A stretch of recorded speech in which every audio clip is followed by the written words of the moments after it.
And they wrap it up by explaining a way where observing one event makes another less likely. Like if your fuel gauge is empty, that explains away the possibility of a dead battery. Chapter 12 jumps into transformers.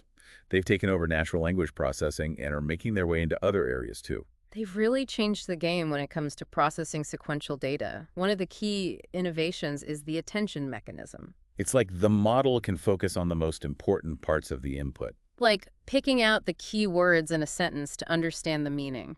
They start by explaining why transformers were such a big deal. They address the limitations of those recurrent neural networks that were popular before. Recurrent networks struggle with long sequences, processing information one step at a time. Transformers can process everything in parallel, capturing those long-range dependencies much better. They break down the transformer architecture. Self-attention layers, multi-head attention, positional encoding, feed-forward networks. Self-attention lets the model look at relationships between different words or tokens in the sequence. Multi-head attention lets it look at different aspects of the input simultaneously. Positional encoding's there to provide information about the order of the tokens, since transformers process everything in parallel. And the feed-forward networks process the output of all that attention, further transforming the information. They discuss different training strategies for transformers, both supervised and self-supervised. Supervised means you've got labeled data, like paired sentences for translation. Self-supervised is more about using the structure of the data itself to create the training signal, like masking out words and trying to predict them. They introduce word embeddings, those dense vector representations of words that capture their meaning. Letting us represent words in this continuous space, where relationships between words are based on how they're used together in huge amounts of text. They explain techniques like word2vec and glove for learning these embeddings. Then it's on to language modeling, predicting the next word in a sequence. They delve into the encoder-decoder architecture that's used for things like machine translation. The encoder processes the input and creates a representation of its meaning. And the decoder uses that representation to generate the output, like the translation. They also touch on advanced techniques like beam search and nucleus sampling for generating higher quality and more diverse text. Beam search explores multiple candidate sequences, while nucleus sampling focuses on the most likely tokens, but still allows for some variety. Then they go beyond just text, introducing multimodal transformers that can handle images, videos, audio, all sorts of stuff. Opening up all these possibilities for processing and generating different types of data in one framework. Like imagine a transformer that can generate captions for images by combining image and text data during training. They discuss techniques like codebooks and vector quantization for representing continuous data in a way that transformers can handle. Codebooks are like dictionaries that map continuous data to discrete codes, making things more compact and efficient. Chapter 13 takes us to graph neural networks. This is for handling graph data, which is pretty much everywhere. Graphs are perfect for representing relationships between things, and now we can apply deep learning to this kind of data. They start by highlighting just how prevalent graph data is: social networks, molecules, knowledge graphs, recommendation systems. It's everywhere, but it can be hard to analyze using traditional methods. They explain why standard neural networks struggle with graphs. Those networks expect the input to be a fixed size and ordered, which doesn't work for graphs where the number of nodes and edges can vary and there's no inherent order. They introduce neural message passing, this key mechanism where information gets passed between neighboring nodes. Lets the network learn about each node by looking at its connections, capturing the graph structure and relationships. They describe the architecture of a graph neural network, talking about different aggregation and update operations, how information gets combined and transformed as it flows through the network. Different aggregation operations like summing or averaging capture different aspects of the graph structure. And they discuss different ways to represent those node features, edge features, and global properties of the graph, capturing all sorts of information. Node features are the properties of individual nodes, like the words in a sentence or the atoms in a molecule. Edge features are the relationships between nodes, like the connections between words or the bonds between atoms. And global properties are about the overall characteristics of the graph, like the sentiment of a sentence or the toxicity of a molecule. They mention some of the tasks these networks can tackle, like node classification, link prediction, graph classification. Node classification is about predicting the label of a node based on its features and the graph structure. Link prediction is about predicting whether a link exists between two nodes. And graph classification is about predicting the label of an entire graph. Like predicting which users in a social network will become friends, or predicting the properties of a molecule based on its structure. They also touch on regularization techniques specific to graph neural networks for preventing overfitting and making sure they generalize well. Chapter 14 takes us into the world of sampling, a crucial part of machine learning, where we often need to approximate and generate new data.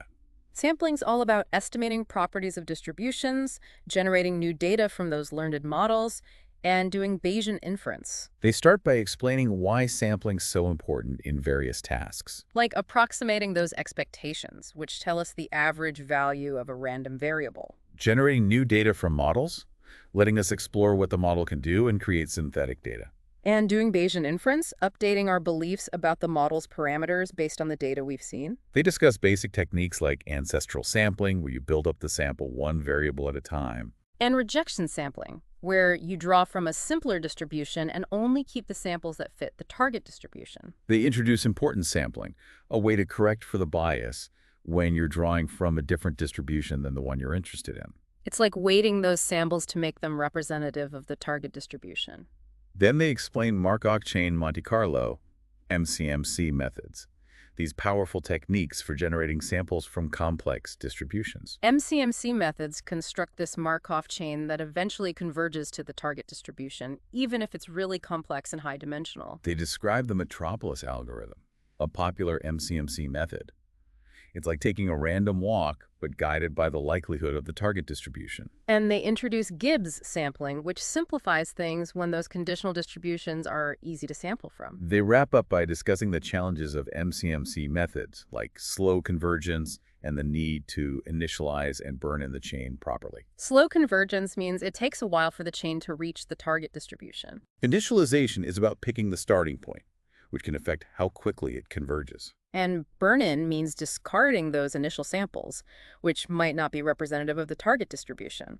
Chapter 15 dives into clustering, a core task in machine learning, grouping similar data points together, finding those hidden structures. It's like sorting objects into piles based on how similar they are, helping us uncover patterns in the data. They start by defining clustering and its applications in all sorts of areas: Mm-hmm. customer segmentation, image segmentation, anomaly detection, social network analysis. Customer segmentation is about grouping customers based on their behavior or demographics. Image segmentation is about dividing an image into different regions based on visual features. Anomaly detection is about finding those unusual data points that deviate from the norm. And social network analysis is about studying the relationships between people in a network, finding communities and influencers. They introduced the k-means algorithm, a classic and widely used clustering technique. It assigns data points to clusters based on their distance to the cluster centers. Like finding the center of gravity for each group of similar points. They talk about the limitations of k-means, like having to specify the number of clusters beforehand. And how the initial placement of those cluster centers can affect the final result. Then they introduce mixture models,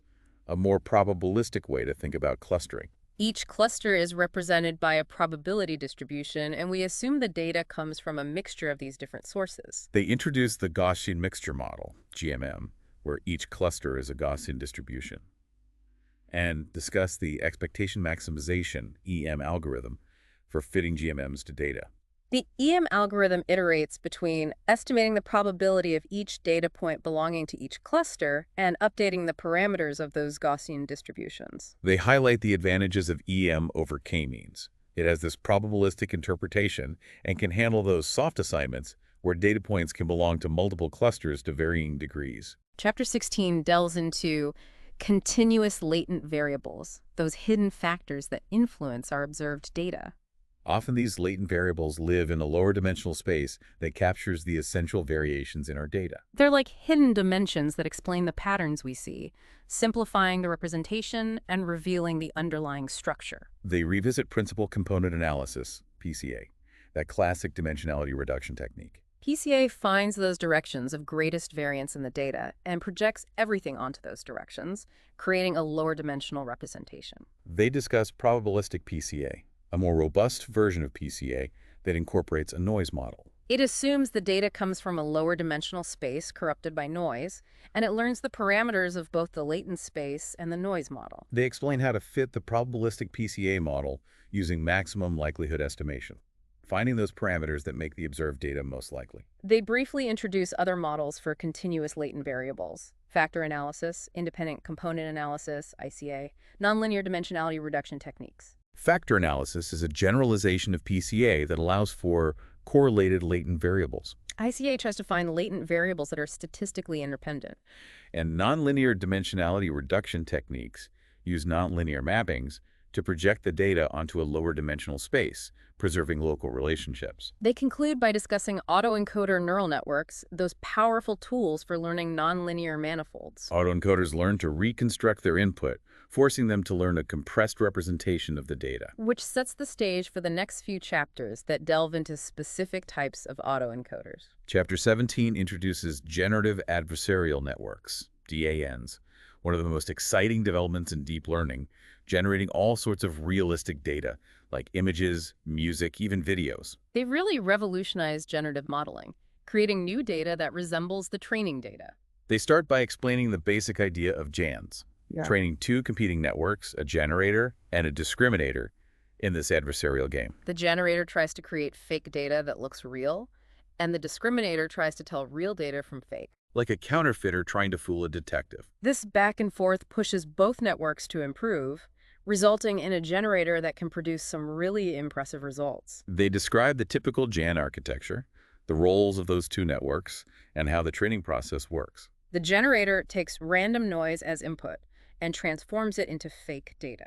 And the discriminator takes both real and fake data, trying to classify them correctly. The generator tries to fool the discriminator, while the discriminator tries to spot the fakes. They discuss different GAN architectures, like those deep convolutional GANs, DC GANs, that are great for generating high-resolution images. And conditional GANs, where you can control the generation process by providing extra information, like class labels or text descriptions. Like a network that generates images based on text prompts. They also touch on the challenges of training GANs, mode collapse, where the generator gets stuck producing a limited variety of samples. And instability, where the training process can be really sensitive to the settings and initialization. But despite those challenges, GANs have achieved some remarkable things. They're one of the most exciting areas of research right now. Chapter 18 explores normalizing flows, another way to build generative models, constructing complex distributions by transforming simple ones. Normalizing flows are more principled and easier to work with than GANs in some ways. You can actually model the probability density function of the data and generate samples efficiently. Like starting with a simple shape and applying a sequence of reversible transformations to mold it into something more complex. The key is that each transformation has to be invertible. So you can go back and forth between the simple distribution and the complex one, generating new samples and calculating the likelihood of data points. They explain different types of invertible transformations used in these flows, usually parameterized by neural networks, giving you flexibility. Affine coupling layers apply transformations to subsets of variables. Autoregressive transformations make the transformation for each variable depend on the previous ones. They also mention neural ODE flows, which use those neural ordinary differential equations to define continuous transformations.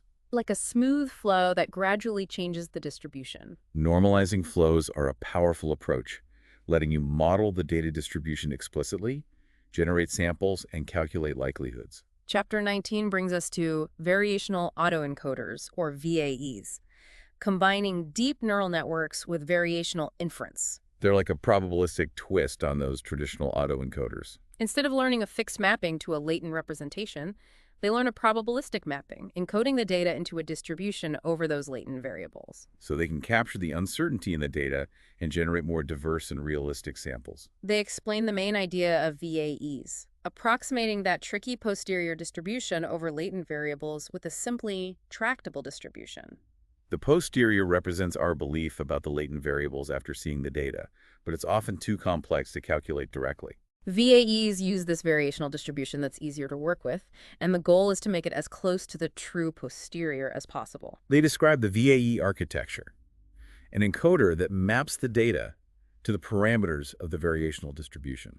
And a decoder that generates new data samples from the latent representations you get by sampling from that variational distribution, Training involves maximizing the ELBO, the evidence lower bound. which is a lower bound on the log likelihood of the data. Encourages the model to learn a good latent representation and generate realistic samples. One of the cool things about VAEs is the right parameterization trick, letting us backpropagate gradients through the sampling process during training. It separates the random part from the deterministic part, so we can still use those standard gradient-based methods. VAEs have been successful in various applications, generating images and text, learning disentangled representations, even doing anomaly detection. Chapter 20 takes us to the final chapter, exploring diffusion models, a relatively new approach that's shown amazing results, especially for image generation. They're inspired by the way things diffuse in physics, like a drop of ink spreading in water. They gradually corrupt the data with noise and then learn to reverse that process to generate new samples. So they add noise step by step until it's just pure noise. And then train a neural network to denoise it, gradually reconstructing the original data. By learning to reverse this diffusion process, they implicitly learn the underlying data distribution. Then, to generate new data, they start with pure noise and gradually denoise it, guided by what they've learned. They describe those two stages: forward diffusion, adding the noise, and reverse diffusion, where the network learns to denoise. Training involves maximizing a variational lower bound, similar to VAEs. They also introduce score-based diffusion models, which use the score function, the gradient of a log probability density, to guide the denoising. The score function tells you the direction of increasing data likelihood, helping the model generate even better samples. It's like having a map that points you towards more likely data points. Diffusion models have gotten a lot of attention for their ability to generate those high-quality, diverse samples. They're a really promising approach for generative modeling. You know, as we're wrapping up this deep dive into deep learning, foundations, and concepts, one thing that really struck me was how the book doesn't shy away from the challenges of this field. Oh, absolutely. I mean, it would be easy to just present deep learning as this magical solution to everything. Right, but they keep it real. Yeah. Like all those discussions about overfitting, the curse of dimensionality. And the tricky parts of training, Jans. You can't just ignore those issues. Speaking of challenges, there was this one concept that really got me thinking, the lottery ticket hypothesis. Ah, yes. I love that one. The idea that within a huge randomly initialized network, there's this smaller subnetwork, a winning ticket, that could achieve the same performance if you trained it on its own. It's kind of mind-blowing when you think about it. Like, are we making things too complicated by training these giant networks? Exactly. Maybe there's a simpler, more efficient solution hiding inside. And the book leaves us with this great question. Can we figure out how to reliably find those winning tickets? Understand their properties, why they work so well. Imagine if we could consistently train smaller, faster, more energy-efficient networks without sacrificing performance. That would be a game changer. It just shows you, even with all the progress we've made, there's still so much more to explore in deep learning. Well, I think it's safe to say we've both learned a ton from this deep dive. Absolutely. It's been a great journey through the foundations and concepts of deep learning. And for everyone listening, remember, you don't have to be a spectator in this field. This book gives you the knowledge and the tools to become an active participant. Keep exploring, keep learning. Who knows what breakthroughs you might contribute to. Until next time.